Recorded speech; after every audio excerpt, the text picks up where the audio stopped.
Good afternoon friends. कैसे हैं आप सब लोग। आई होप आपका दिन बहुत अच्छे नोट पे स्टार्ट हुआ हो आज का। आज का हमारा टॉपिक है कि बच्चा फसी क्यों बिहेव करता है, बच्चा क्यों बहुत जल्दी जल्दी क्रैंकी होना स्टार्ट कर देता है। आज हम इसी बारे में बात करेंगे कि किस किस रीज़न की वजह से बच्चा क्रैंकी होता है, फसी बिहेव करता है, खाना नहीं खाता है और टेंट्रम्स थ्रो करता है। So let's get started.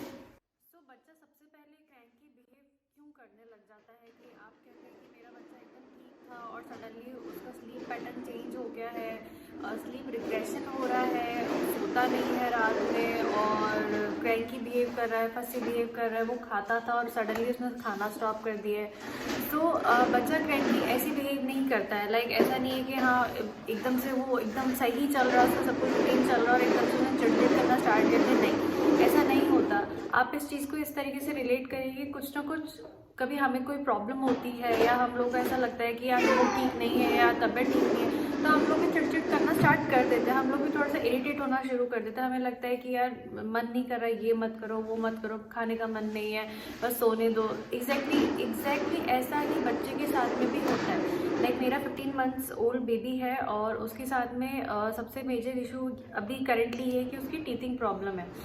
Teething problem all new parents जानते हैं कि वो एक ऐसा फेज़ होता है कि जिसमें बहुत मुश्किल होता है। आपको लगता है कि कब वो जितना जल्दी हो सके वो फेज़ निकले, क्योंकि आप ना अपने बच्चे को तकलीफ़ में देख सकते हैं और जब बच्चा तकलीफ़ में होता है तो डेफिनेटली पेरेंट्स सफ़र करते ही हैं। पेरेंट्स मेंटली फिजिकली बहुत एग्जॉस्ट हो जाते हैं उसके साथ में। चीकू का एग्जांपल मैं देती हूँ। चीकू कब कब क्रैंकी बिहेव करता है, कब कब वो फंसी बिहेव करने लग जाता है या उसे कब कब स्लीप रिग्रेशन होता है।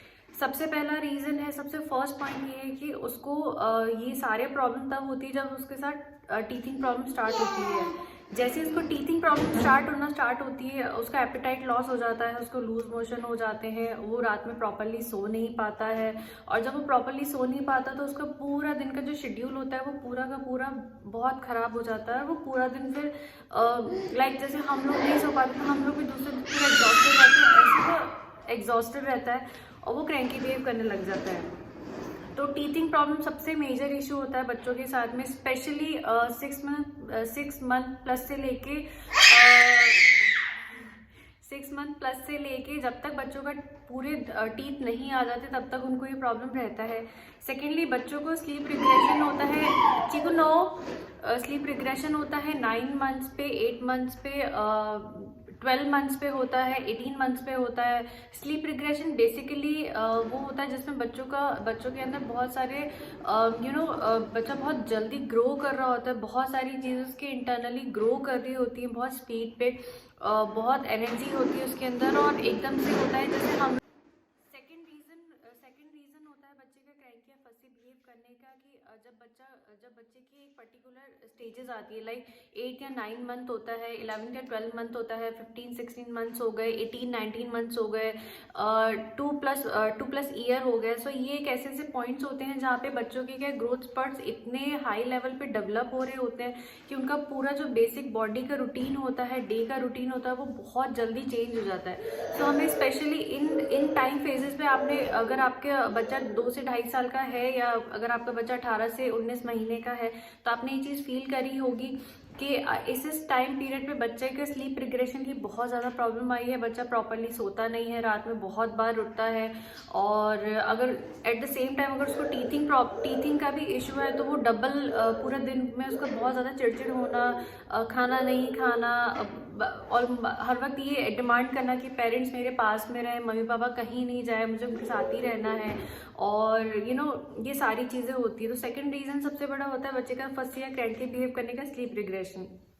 थर्ड होता है जो मुझे पर्सनली बहुत बार लगता है कि जब बच्चे का रूटीन चेंज होता है, बेसिक जो पूरा दिन का रूटीन होता है उसकी सुबह उठने से लेके ब्रेकफास्ट से लेके lunch, snack time, afternoon nap, evening nap और रात की नैप, जब भी इन सारी चीज़ों में कुछ भी चेंज आता है तो बच्चा बहुत ज़्यादा धीरे धीरे करके कि इनिशियली ऐसा नहीं वो एकदम से चिड़चिड़ करने लग जाएगा, एकदम से ऐसा टेंट्रम थ्रो करने लग जाएगा, नहीं। जैसे उसके ये रिपीटेडली 2 to 3 डेज अगर ये चीज़ रिपीटेड हो रही है उसकी रूटीन के साथ में, तो तीसरे चौथे दिन में आपको पता चल जाएगा कि बच्चा बहुत ज़्यादा डिस्टर्ब हो रखा है, उसका एपेटाइट, उसका मूड, उसको बहुत ज़्यादा मूड स्विंग्स होंगे, वो बहुत ज़्यादा टेंट्रम थ्रो करेगा, बहुत चिड़चिड़ करेगा। तो ये सबसे बड़ा रीज़न होता है बच्चे का फर्स्ट ईयर क्रैंकी बिहेव करने के लिए, उसकी रूटीन के साथ में छेड़छाड़ होती है। और हम सभी बहुत अच्छे से जानते हैं कि बच्चों को रूटीन में रहना बहुत पसंद है। अगर उनके साथ में एक शेड्यूल होगा कि हाँ वो इतने बजे उठ रहे हैं, इतने बजे नहा रहे हैं, इतने बजे खा रहे हैं, तो वो उस चीज़ को बहुत जल्दी अडेप्ट कर लेते हैं।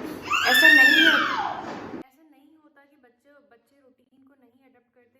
6 मंथ्स प्लस से बच्चे को अगर आप एक रूटीन में डालने की कोशिश करेंगे तो बच्चा बहुत जल्दी एक रूटीन अडेप्ट कर लेता है, उसके अकॉर्डिंग ही उसका पूरा बॉडी एडजस्ट हो जाती है, उसी अकॉर्डिंग उसकी बॉडी का ग्रोथ होता है।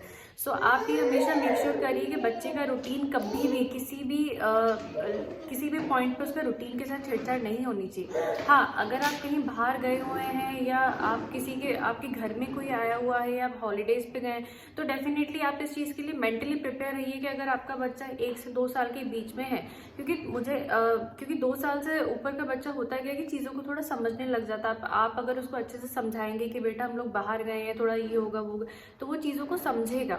लेकिन 2 साल तक के बच्चे को कोई भी चीज़ अच्छे से समझाना या ये एक्सपेक्ट करना कि हाँ वो बच्चा बहुत अच्छे से चीज़ों को समझ लेगा, तो इमीडिएटली किसी नए एनवायरनमेंट में एडजस्ट कर जाएगा, तो वो चीज़ पॉसिबल नहीं होती।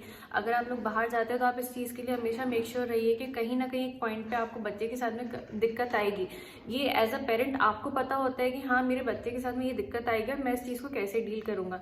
अगर आपको पता है कि ऐसी सिचुएशन में बच्चों को किस तरीके से हैंडल करना है या उनको कैसे कंफर्ट करना है, तो आप कहीं भी आराम से जा सकते हैं। लाइक हमारे साथ हुआ था, हम 1-2 बार बाहर गए थे। इनिशियली 2-3 बार जब हम लोग गए 1-2 दिन के लिए, तो हमें बहुत दिक्कत आई थी, हमें नहीं समझ में आता था कि ये इतना क्यों क्रैंकी हो गया। बट इवेंचुअली जैसे जैसे इसके साथ टाइम निकलता है कि हमें पता चल गया कि हाँ अगर ये क्रैंकी होगा तो ये रीज़न हो सकता है, ये रीज़न हो सकता है। सो हमने उसी अकॉर्डिंग अपनी सारी हॉलीडेज़ और सारी चीज़ें प्रिपेयर करी, प्लान करी और सक्सेसफुली हम लोगों ने हम गए, हमने बहुत इन्जॉय किया, चीकू ने भी इन्जॉय किया। सो ये आपकी रिस्पॉन्सिबिलिटी होती है कि एज अ पेरेंट आप किस तरीके से बच्चे की चीज़ों को डील करें। फोर्थ और सबसे इम्पॉर्टेंट जो रीज़न होता है बच्चे का क्रैंकी और फंसी बिहेव करने का, वो ये होता है कि या तो बच्चे ने खाना नहीं खाया प्रॉपरली, उसका पेट नहीं भरा है, या वो प्रॉपरली सोया नहीं है। चाहे वो आफ्टरनून नैप हो, चाहे वो एक क्विक नैप हो शाम की, या फिर वो रात की नैप हो, अगर वो नहीं सोया है या फिर अगर उसका पेट नहीं भरा है, इन दोनों में से एक भी रीज़न है, तो बच्चा स्टार्ट कर देगा बहुत फसी बिहेव करना, बहुत क्रैंकी बिहेव करना। अब ये आपको मेक श्योर करना है कि अगर उसकी स्लीप अगर मिस हुई है तो उसको किस तरीके से आपको वो चीज़ एडजस्ट करनी है।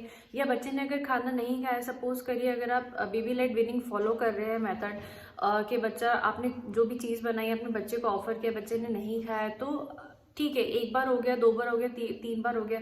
अगर ये रिपीटेडली 3 से 4 दिन, 4 से 5 दिन और ऑलमोस्ट 1 वीक तक ये चीज़ चल रही है, तो आपको मेक श्योर करनी पड़ेगी कि नहीं, मैं ये चीज़ नहीं कर सकती बच्चे के साथ में कि हाँ मैंने जो चीज़ें करी उसने नहीं खाई। क्योंकि कभी कभी होता है कि बच्चा खाना इसलिए भी नहीं खाता क्योंकि जैसे मैंने पहले बताया पहले पॉइंट में कि टीथिंग की वजह से उसका एपेटाइट लॉस हो जाता है, उसको भूख नहीं लगती, क्योंकि टीथिंग प्रोसीजर एक बहुत पेनफुल प्रोसीजर होता है। पूरे गम्स, आपके बच्चों के पूरे गम्स में स्वेलिंग आ जाती है और गम्स में से दांत निकलते हैं, वो आप इमेजिन कर सकते हो कितना पेनफुल प्रोसीजर होता है एक बच्चे के लिए। सो उसका एपेटाइट लॉस होना बहुत जेन्युइन सी चीज़ है। प्लस अगर उसको लूज मोशन हो गए तो बच्चे के अंदर कुछ भी नहीं बचेगा, उसके अंदर एनर्जी ही नहीं बचेगी। तो आप उस पर्टिकुलर टाइम पीरियड में ये मेक श्योर करिए कि हाँ मुझे वो चीज़ें बनानी जो मेरे बच्चे को पसंद है। लाइक हमेशा एज अ पेरेंट आपको पता होता है कि अगर मेरे बच्चे ने ये नहीं खाया तो लास्ट ऑप्शन ये सेवियर फूड है कि हाँ ये तो वो खा ही लेगा। तो आप वो कोशिश करिए कि इंस्टेड ऑफ बाहर से मंगाने की जगह वो घर में प्रिपेयर करिए। लाइक मैं क्या करती हूँ, चीकू को फ्रेंच फ्राइज बहुत ज़्यादा पसंद है, चीकू को पास्ता बहुत पसंद है, नूडल्स बहुत पसंद है। तो हम उसको जब उसका टीथिंग वाला फेज आता है या फिर वो कभी भी किसी XYZ रीजन की वजह से फंसी या क्रैंकी बिहेव करता है, तो हम लोग क्या करते हैं, हम लोग आलू को काट के घी में फ्राई कर लेते हैं हल्का सा, मतलब ऑलमोस्ट 10 से 15 मिनट तक, तो वो हल्के से क्रिस्पी हो जाते हैं। उसमें नमक डाल के हम उसको दे देते हैं, तो वो उसको ऐसा लगता है कि हाँ ये चीज़, वो फ्रेंच फ्राई जैसा उसको टेस्ट आता है, तो वो खा लेता है। अगर वो भी नहीं खाता तो हम लोग, जब मैं यूजुअली क्या करती हूँ कि ऑलमोस्ट 4 से 5 दिन में, 6 से 7 दिन में मैं एक आटे का पास्ता लेकर आई हूँ। वैरायटी ऑफ पास्ता अवेलेबल है मार्केट में, बहुत अलग अलग ब्रांड के, आप जाइए सर्च करिए आपको मिल जाएंगे। मैं व्हीट पास्ता लेकर आई हूँ, उसको मैं बॉईल करके रख लेती हूँ। कभी कभी मुझे पता होता है कि हाँ आज इसने सुबह खाना नहीं खाया, इसने शाम को नहीं खाया, दोपहर में नहीं खाया, तो मुझे इसको एक चीज़ बनानी है, मैं उसको बॉईल करके रख लेती हूँ। और उसमें उसको जैसा भी मेरे को करना है, वेजिटेबल डाल के सौते करना है, या हल्का सा उसमें क्रीमी टेक्सचर देना है, 1 स्पून ऑफ मैदे के साथ में, तो मैं वो चीज़ को सर्व करती हूँ। तो मुझे सेटिस्फेक्शन रहता है कि हाँ उसने कोई बाहर की चीज़ भी नहीं खाई जो उसके लिए बहुत एडवर्स इफेक्ट करेगी उसकी बॉडी पे। उसने खा भी लिया, उसका पेट भी भर गया, और उसका जो फसी जो बिहेवियर है वो धीरे धीरे कंट्रोल में हो जाता है। सो ये 2-3 चीज़ें हैं जिसके साथ में मैं मतलब इवेंचुअली, मुझे भी इनिशियली नहीं समझ में आती थी चीज़ें कि क्या करना है, कैसे करना है। चाहे आप कितनी भी वीडियोस देख लो, चाहे आप कितना भी रिसर्च कर लो, एवरी चाइल्ड इज डिफरेंट। उसका एपेटाइट डिफरेंट होता है, उसका बॉडी स्ट्रक्चर डिफरेंट होता है, उसका बिहेवियर डिफरेंट होता है। हर बच्चे की बहुत सारी चीज़ें दूसरे बच्चे से अलग होती है। आप कंपेयर नहीं कर सकते कि यार उसका बच्चा तो खाना खा रहा है, उसके तो दांत भी निकल रहे हैं, फिर भी ऐसा हो रहा है। ऐसा नहीं है, आपका बच्चा अलग होता है, दूसरों का बच्चा अलग होता है। आप कंपेयर कभी मत करिए।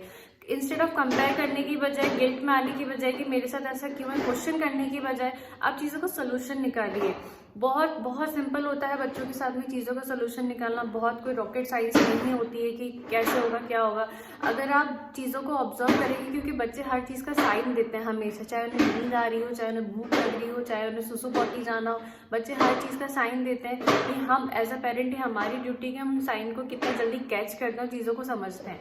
तो इनिशियल फेज में मुझे भी बहुत दिक्कत होती थी, बट इवेंचुअली धीरे धीरे करके जैसे जैसे चीकू बड़ा होता जा रहा है, मुझे चीज़ें समझ में आ गई कि हाँ उसके साथ ये चीज़ डील करनी है। और भी जो सेवियर फूड्स होते हैं बच्चों के लिए, लाइक इडली बच्चों को बहुत पसंद होती है, पुड्डू जिसको हम अप्पे बोलते हैं, वो, नारियल की चटनी हो गई, मूंगफली की चटनी हो गई, बहुत सारे वैरायटी ऑफ चीज़ें होती हैं जो बच्चों को आप ऑफ़र कर सकते हो। चीज़ अगर बहुत मॉडरेट अमाउंट में अगर आप बच्चे को चीज़ ऑफ़र कर रहे हो तो बच्चों को चीज़ बहुत अच्छा लगता है। लाइक जैसे चीकू के साथ सबसे बड़ा इशू है कि वो मिल्क नहीं लेता, किसी भी फॉर्म में मिल्क नहीं लेता, चाहे वो सोया मिल्क हो, आलमंड मिल्क हो, कैश्यू मिल्क हो, नॉर्मल गाय का दूध हो, भैंस का दूध हो, वो किसी भी फॉर्म में दूध नहीं लेता है। मैंने उसको हर तरीके से करके देख लिया बट उसने नहीं लिया। हाँ, जैसे कोल्ड कॉफ़ी हो गई, जिसमें कोल्ड नहीं है, मतलब नॉर्मल कॉफ़ी है, वो थोड़ी सी पी लेगा।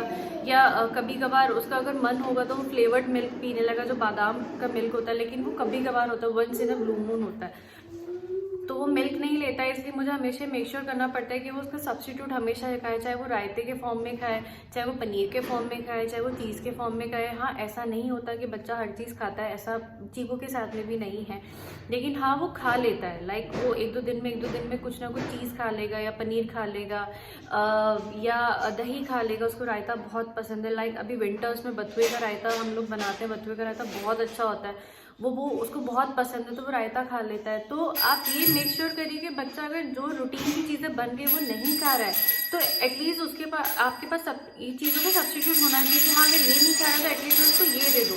लेकिन ऐसा नहीं होना चाहिए कि बच्चा रोज़ नहीं खा रहा और आप उसको रोज़ सब्स्टिट्यूट दे रहे हो। नहीं, ये चीज़ गलत है। अगर आपने ये रूटीन बना लिया कि कोई बात नहीं, ये नहीं खा रहा ये खा लेगा, तो बच्चे को ये चीज़ की हैबिट हो जाएगी कि ठीक है मम्मा, अगर मैं ये नहीं खाऊंगा तो मम्मा तो मुझे कुछ और दे ही देगी। नहीं, ये सिर्फ उस केस में है जब बच्चा बहुत ज़्यादा फंसी हो, बहुत ज़्यादा क्रैंकी हो, बहुत उसका मूड स्विंग्स हो रहे हो, उसको टीथिंग प्रॉब्लम हो, स्लीप रिग्रेशन हो, ये सिर्फ उसी टाइम पे आपको करना है।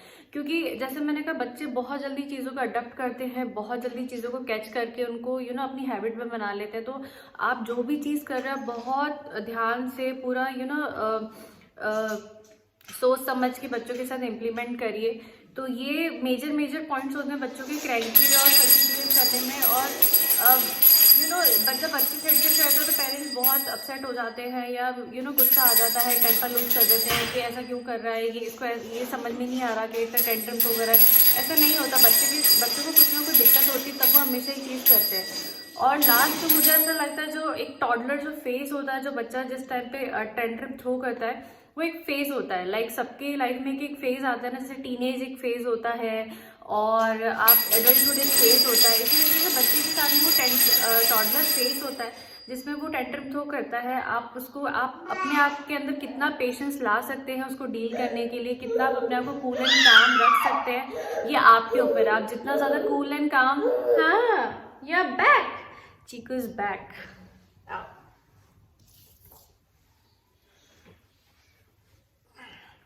आप जितना ज्यादा कूल एंड काम रहेंगे बच्चों के साथ में, जब उतना ज़्यादा बच्चा धीरे धीरे उसका टेंडम थ्रो करना कम होता जाएगा। लेकिन जितना आप तो आज मुझे यही चीज़ आप सबके साथ में डिस्कस करनी थी कि बच्चा क्रैंकी या फंसी क्यों बिहेव करता है। उसका कोई बहुत एक्सवाइजेड रीज़न, बहुत मेजर रीज़न नहीं होता, बहुत छोटी छोटी चीज़ें होती हैं। हम उनको जितना जल्दी आइडेंटिफाई करके क्योर कर ले उतना ज़्यादा अच्छा होता है। सो आज का डिस्कशन यही था। बाकी चीकू का भी करेंटली टीथिंग फेज चल रहा है क्योंकि उसको थोड़ा सा एपेटाइट लॉस का प्रॉब्लम हो रहा है। ऑल्दो वो कुछ ना कुछ खा लेता है पूरे दिन में, लेकिन फिर भी उसके साथ हो रहा है। तो आज इसलिए मैंने आज चुकंदर की रोटी मैं बनाऊंगी आज, और मैंने भिंडी बनाई। भिंडी चीकू को पसंद है। सो देखते हैं खाता है कि नहीं खाता, और नहीं खाएगा तो फिर रायता बनाएंगे। रायता थोड़ा सा हम लोग अभी रेगुलर देना अवॉइड करते हैं क्योंकि सर्दी का टाइम चल रही है। नेवर नोज के बच्चे को कब ठंड लग जाए और क्या मतलब बच्चे की बॉडी क्या रिएक्ट करे। सो देखते हैं अब खाता है कि नहीं खाता। तो या आज का यही था, ये चीज़ मुझे शेयर करनी थी क्योंकि मेरे जैसे बहुत सारे पेरेंट्स होंगे जो बहुत सारी चीज़ सर्च करते होंगे, लेकिन फिर भी उन्हें समझ में नहीं आता होगा कि क्या करना है, कैसे करना है। और ये जो फेज़ होता है बच्चों के साथ में बहुत डिफ़िकल्ट होता है बहुत ऑलमोस्ट हर पेरेंट्स इस फेज से निकलता है, और जब आप निकल जाते हो तब आपको लगता है कि कितनी छोटी सी चीज़ थी ये, कोई बहुत बड़ी बात नहीं थी, इतना सिंपल सा सोल्यूशन था इसका।